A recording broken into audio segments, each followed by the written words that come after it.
In what seemed like warp speed, the profile of the University of Oregon athletic program has risen to a national level. And it's no wonder. Phil Knight is the mastermind behind the most successful sportswear corporation in the world. The Nike co-founder also happens to be a huge Duck fan. KEZI 9 News reporter Dan Corcoran has part 5 of the Phil Knight effect, one you'll see only on KEZI 9 News. Partnership with the Oregon Athletic Department is strong, and that's the way the Ducks want to keep it. And why wouldn't they? To have such a keen sports marketing mind in their corner is a rare and very lucrative asset in college athletics.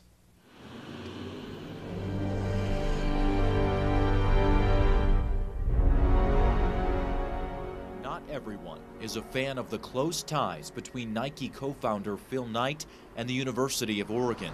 Puts more of a focus on our athletics instead of the academic side. There's some resistance when you hear about a $43 million addition to our athletic facilities that are already unbelievable as it is. The funding that's been spent on athletics was spent on classrooms and dormitories. The university would be in really pretty good shape. The rebuttal to that has always been quite simple. People who aren't a part of Oregon might think that it's not fair, but it's his decisions, his money. And it begs the questions. What if Knight had kept all that money to himself or given it to some other school? Where exactly would Oregon be today? The athletic department probably could not be self-sustaining from a revenue standpoint if it wasn't for the private donations. He needs University of Oregon a little bit, and they need him a whole lot. Would the school be better off without his support, without his generous donations?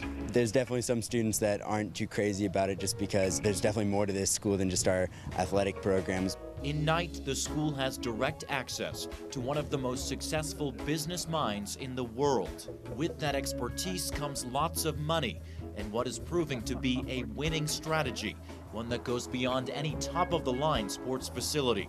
What happened this year is just not an event, it's been a process, and that process has taken many, many years, and a lot of people have put a lot into it. That process began decades ago with hopes that an ultra-successful athletic program would reap benefits for the University of Oregon as a whole. And if people can get exposed to the university and learn about the university through the window of athletics, that's fantastic. And I think it's a way for Oregon to try to kind of build their appeal to out-of-staters. In the business of college athletics, the epicenter of attention and money is football. More than 90% of the Duck Athletic Department's revenue stream, thanks to corporate-minded decisions, lucrative media deals, and sellout crowd after sellout crowd. Knight and his friends in the department know the success of this team, combined with men's basketball, helps finance other university sports programs, which are not as marketable and are rarely profitable. Oregon football is cool. What Oregon football wears is cool. And they want to be able to go to their campus bookstore and buy the latest and greatest, hottest gear. The minds at Nike have been and still are hard at work.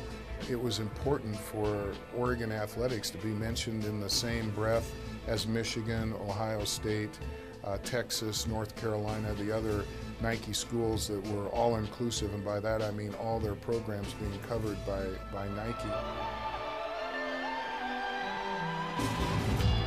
Knight and Nike, with this athletic program, find themselves blazing a new path in the college sports world. We don't have the luxury of 60 years of history of success. What we do have is innovation, creativity, new thinking. That mantra has been spreading for years now. New uniforms, new practice facilities, new ballparks, new arenas.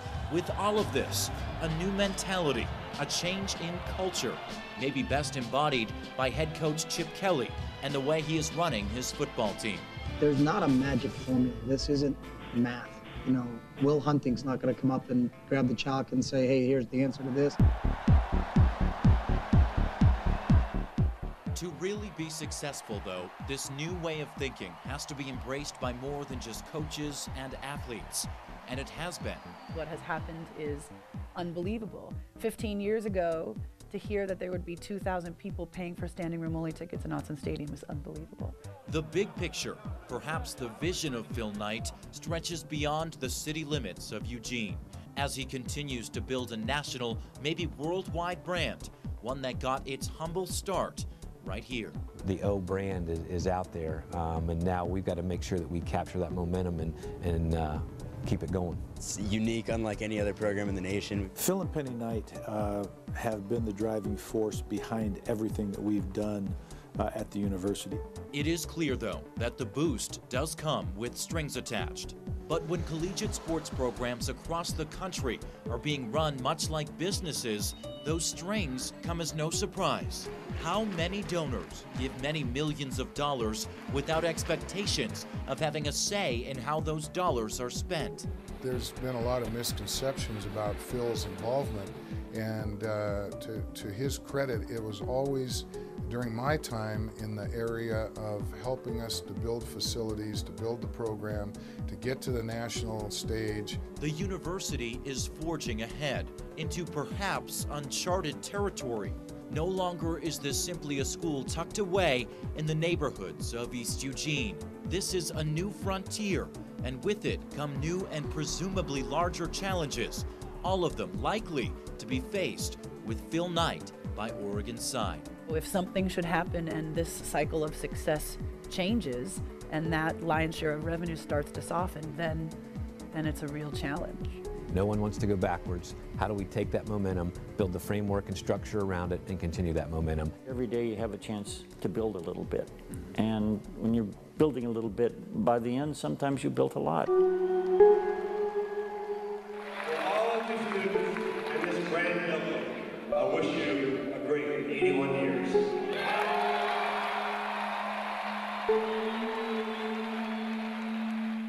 And we reached out to Phil Knight and his staff at Nike on more than one occasion, inviting him to speak to us about his role in the growth of Oregon athletics. Knight declined that invitation.